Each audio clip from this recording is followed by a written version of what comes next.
ನಮಸ್ಕಾರ, ನೀವು ನೋಡ್ತಾ ಇದ್ದೀರಾ ರಿಪಬ್ಲಿಕ್ ಕನ್ನಡ. ನಾನು ಸ್ಮಿತಾ ರಂಗನಾಥ್. ಧರ್ಮಸ್ಥಳ ಗ್ರಾಮದಲ್ಲಿ ನಿಗೂಢವಾಗಿ ಶವಗಳನ್ನ ಹೂತಿಟ್ಟ ಆರೋಪ ಪ್ರಕರಣಕ್ಕೆ ಸಂಬಂಧಪಟ್ಟಂತೆ ಎಸ್ಐಟಿ ಅಧಿಕಾರಿಗಳಿಂದ ತನಿಖೆ ಮತ್ತಷ್ಟು ಮಗದಷ್ಟು ಚುರುಕಾಗಿದೆ.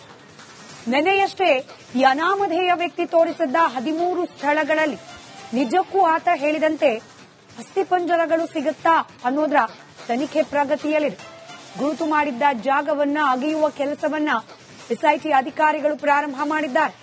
ಇನ್ನು ಈ ಉತ್ಖನನ ಜಾಗಕ್ಕೆ ಎಸ್ಐಟಿ ತಂಡದ ಅನುಚೇತ್ ಅವರು ದಿಢೀರ್ ಭೇಟಿ ಕೊಟ್ಟಿದ್ದಾರೆ. ಕುತೂಹಲ ಮೂಡಿಸಿದೆ ತನಿಖಾಧಿಕಾರಿಯ ಈ ಭೇಟಿ. ಸತತ 2 ಗಂಟೆಗಳಿಂದ ಅಸ್ಥಿಪಂಜರಗಳ ಹುಡುಕಾಟಕ್ಕಾಗಿ ನಡೀತಾ ಇರುವ ನೆಲ ಅಗೆಯುವ ಕಾರ್ಯ ಮುಂದುವರೆದಿದೆ. 12 ಕಾರ್ಮಿಕರ 3 ತಂಡದಿಂದ ಈ ಭೂಮಿಯನ್ನ ಅಗೆದು ಶೋಧ ಮಾಡುವ ಕಾರ್ಯ ಮುಂದುವರೆದಿದೆ. ಇದೀಗ ಉತ್ಖನನ ನಡೀತಾ ಇರುವ ಜಾಗಕ್ಕೆ ಅನುಚೇತ್ ಆಗಮಿಸಿದ್ದಾರೆ.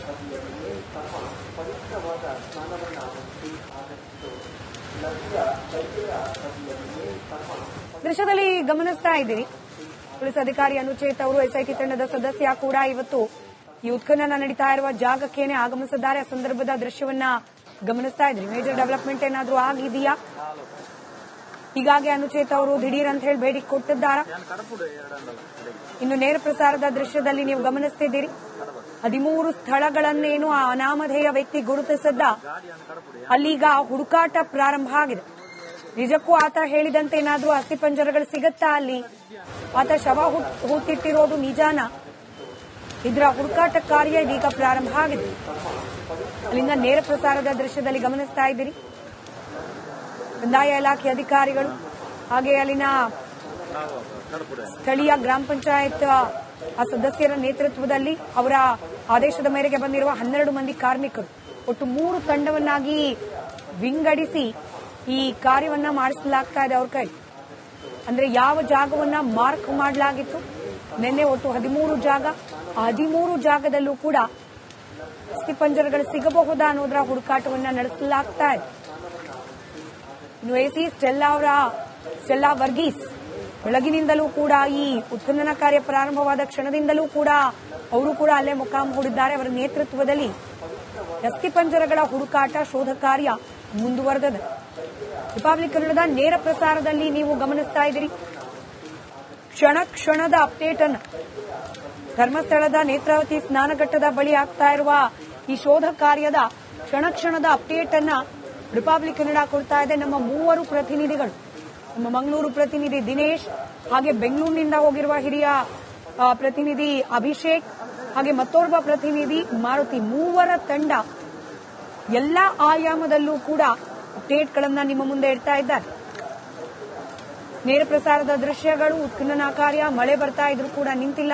ಇದೀಗ ಅನುಚೇತ್ ಅವರು ಕೂಡ ಆಗಮಿಸಿದ್ದಾರೆ. ಹೀಗಾಗಿ ಮೇಜರ್ ಡೆವಲಪ್ಮೆಂಟ್ ಏನಾದ್ರೂ ಈ ಪ್ರಕರಣಕ್ಕೆ ಸಂಬಂಧಪಟ್ಟಂತೆ ಆಗ್ತಾ ಇದೆಯಾ, ಮತ್ತಷ್ಟು ಮಹತ್ವದ ಸಾಕ್ಷ್ಯಗಳೇನಾದ್ರೂ ಈ ಪ್ರಕರಣದಲ್ಲಿ ಲಭ್ಯವಾಗಿದೆಯಾ ಅನ್ನೋ ಕುತೂಹಲಕ್ಕೆ ಕಾರಣವಾಗಿದೆ ಅನುಚೇತ್ ಅವರ ಈ ದಿಢೀರ್ ಭೇಟಿ.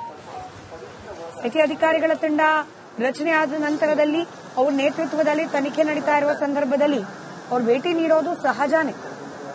ಆದರೆ ಇವತ್ತು ನಿನ್ನೆ ಹಾಗೆ ಇವತ್ತು 2 ದಿನ ಸ್ಥಳ ಮಹಜರಾದ ಸಂದರ್ಭದಲ್ಲಿ ಇಲ್ಲದೆ ಇವತ್ತು ಇದ್ದಕ್ಕಿದ್ದ ಹಾಗೆ ಭೇಟಿಯನ್ನ ಅದು ದಿಢೀರ್ ಭೇಟಿ ಕೊಟ್ಟಿರೋದು ಕುತೂಹಲಕ್ಕೆ ಕಾರಣವಾಗ್ತಾ ಇದೆ.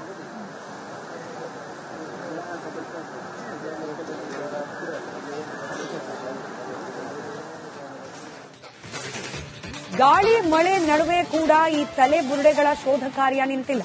ನೇತ್ರಾವತಿ ಸ್ನಾನಘಟ್ಟದ ದಟ್ಟಾರಣ್ಯದಲ್ಲಿ ಸಮಾಧಿಯನ್ನ ಆ ಶವ ಹೂತಿಟ್ಟಿದ್ದೇನೆ ಅಂತ ಹೇಳಿ ಆತ ಏನ್ ಹೇಳಿದ್ದಾನೆ, ಆ ಜಾಗವನ್ನ ಅಗೆಯುವ ಕೆಲಸ ಮಾಡಲಾಗ್ತಾ ಇದೆ. ಸತತವಾಗಿ 2 ಗಂಟೆಗಳಿಂದ ತನಿಖಾಧಿಕಾರಿಗಳು ಕಾರ್ಯಾಚರಣೆ ನಡೆಸ್ತಾ ಇದ್ದಾರೆ. ನಿಗೂಢ ವ್ಯಕ್ತಿ ಮುಂದೆನೆ ಜಾಗವನ್ನ ಅಗಿತಾ ಇದ್ದಾರೆ ಕಾರ್ಮಿಕರು. ಹಾಗೆ ಆಗ್ಲೇ ಹೇಳಿದ ಹಾಗೆ ಸ್ಟೆಲ್ಲಾ ವರ್ಗೀಸ್, ಅಲ್ಲಿನ ಎಸಿ, ಹಾಗೆ ತಹಶೀಲ್ದಾರ್, ಎಫ್ಎಸ್ಐ ಟೀಮ್, ಪೊಲೀಸ್ ಸಿಬ್ಬಂದಿ ಇವರೆಲ್ಲರ ಸಮ್ಮುಖದಲ್ಲಿ ಉತ್ಖನನ ಕಾರ್ಯ ಆಗ್ತಾ ಇದೆ.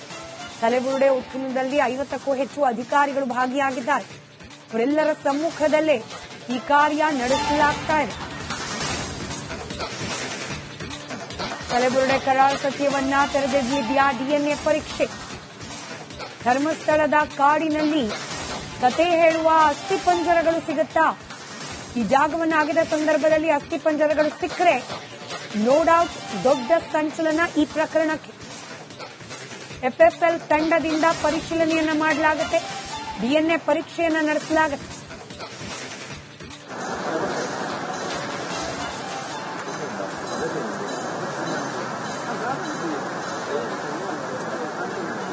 ನೇರ ಪ್ರಸಾರದ ದೃಶ್ಯದಲ್ಲಿ ಆ ಉತ್ಖನನ ಕಾರ್ಯದ ಸ್ಥಳದ ದೃಶ್ಯಗಳನ್ನ ನೀವು ಗಮನಿಸ್ತಾ ಇದ್ದೀರಿ. 12 ಮಂದಿ ಕಾರ್ಮಿಕರನ್ನ 3 ಪ್ರತ್ಯೇಕ ತಂಡವನ್ನಾಗಿ ವಿಂಗಡಿಸಿ ಅವರಿಂದ ಈ ಪರಿಶೀಲನಾ ಕಾರ್ಯವನ್ನ ಮಾಡಿಸಲಾಗ್ತಾ ಇದೆ. ಅನೇಕ ಅಧಿಕಾರಿಗಳು ಕೂಡ ಸ್ಥಳದಲ್ಲೇ ಮುಖಾಮು ಹೂಡಿದ್ದಾರೆ. ಇಡೀ ಆರೋಪ ಪ್ರಕರಣ ಧರ್ಮಸ್ಥಳ ಗ್ರಾಮದಲ್ಲಿ ಅನೇಕ ವರ್ಷಗಳಿಂದ ದೌರ್ಜನ್ಯ ಅತ್ಯಾಚಾರಗಳು ನಡೀತಾ ಇದೆ. ಹೆಣ್ಣು ಮಕ್ಕಳನ್ನ ಕೊಂದು ನಿಗೂಢವಾಗಿ ಅವರನ್ನ ಹೂತಾಕಲಾಗಿದೆ ಅನ್ನೋ ಆರೋಪ ಏನಿದೆ. ದಶಕಗಳಿಂದ ಈ ಆರೋಪ ಕೇಳೋಕ್ ಸಿಗ್ತಾ ಇದೆ. ಇದಕ್ಕೊಂದು ಉತ್ತರ ಸಿಗಬೇಕು ಅಂದ್ರೆ ಒಂದು ತನಿಖೆ ಆಗಬೇಕು ಅನ್ನೋ ಆಗ್ರಹ ಅನೇಕರಿಂದ ವ್ಯಕ್ತವಾಗ್ತಾ ಇತ್ತು. ಇದೀಗ ತನಿಖೆ ಪ್ರಾರಂಭ ಆಗಿದೆ. ತನಿಖೆಯಲ್ಲಿ ಈ ಭಾಗ ಇವತ್ತೇನು ನಡೆಸ್ತಾ ಇದ್ದಾರೆ ಈ ಉತ್ಖನನ ಅದು ಬಹಳಾನೇ ಮಹತ್ವವನ್ನ ಪಡೆದುಕೊಂಡಿದೆ. ಕಾರಣ ಇನ್ ಕೇಸ್ ಆ ಅನಾಮಧೇಯ ವ್ಯಕ್ತಿ ಹೇಳಿದಂತೆಯೇ ಅಲ್ಲೇನಾದ್ರೂ ಅಸ್ಥಿಪಂಜರಗಳು ಅದರ ಅವಶೇಷಗಳು ಸಿಕ್ಕಿದ್ದೇ ಆದಲ್ಲಿ ಇಡೀ ಪ್ರಕರಣಕ್ಕೇನೆ ಒಂದು ಸ್ಫೋಟಕ ತಿರುವು ಸಿಗೋದ್ರಲ್ಲಿ ಯಾವುದೇ ರೀತಿಯಾದ ಅನುಮಾನ ಇಲ್ಲ. ಇನ್ನು ಅಲ್ಲಿ ಅಸ್ಥಿಪಂಜರ ಸಿಕ್ತು ಅಂದ ಕಾರಣಕ್ಕೆ ಅನಾಮಧೇಯ ವ್ಯಕ್ತಿ ಮಾಡಿದ ಅಷ್ಟು ಆರೋಪ ಸತ್ಯ ಅಂತ ಹೇಳಿ ತಕ್ಷಣಕ್ಕೆ ಹೇಳಲಿಕ್ಕೆ ಸಾಧ್ಯ ಆಗೋದಿಲ್ಲ. ಯಾಕಂದ್ರೆ ನಿಜಕ್ಕೂ ಅದು ಯಾರಿಗೂ ತಿಳಿಯದಂತೆ ನಿಗೂಢವಾಗಿ ದಫನ್ ಮಾಡಲಾಗಿದ್ದ ಶರೀರವೇನ. ಧರ್ಮಸ್ಥಳ ಗ್ರಾಮದಲ್ಲಿ ಅದರ ಸುತ್ತಮುತ್ತಲ ಗ್ರಾಮದಲ್ಲಿ ಅನೇಕ ಮಿಸ್ಸಿಂಗ್ ಕಂಪ್ಲೇಂಟ್ಗಳೇನಿತ್ತು. ಆ ರೀತಿ ಯಾರಿಗೂ ಸಿಗದಂತೆ ಕಣ್ಮರೆಯಾಗಿದ್ದ ವ್ಯಕ್ತಿಯದ್ದೇ ಶವವ ಅಥವಾ ಯಾರೆಲ್ಲ ಕುಟುಂಬಸ್ಥರು ಮನೆಯ ಮಗಳು ಅತ್ಯಾಚಾರಕ್ಕೊಳಗಾಗಿರ್ಬೋದು, ಕೊಲೆಗೊಳಗಾಗಿರ್ಬೋದು ಅಂತ ಹೇಳಿ ಕಂಪ್ಲೇಂಟ್ ಕೊಟ್ಟಿದ್ದಾರೆ, ಆ ಕುಟುಂಬಕ್ಕೆ ಸಂಬಂಧಪಟ್ಟ ಶವವ ಅನ್ನೋದು ಕೂಡ ಪ್ರೂವ್ ಆಗಬೇಕಾಗತ್ತೆ.